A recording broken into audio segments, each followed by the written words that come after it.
Lagi na lang kapatid ko! Sabi sa lahat na nauutos ko na walang pwede kumausap sa aking kapatid. Susunod po, mahal na hari.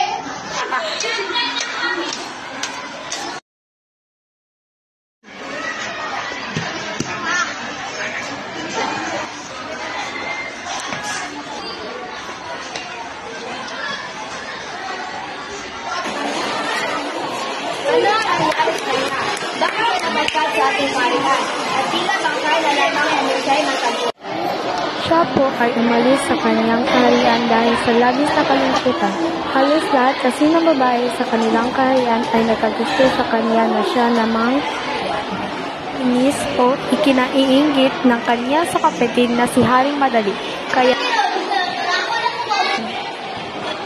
So, bawiin ang kaluluwa ng aking kapatid.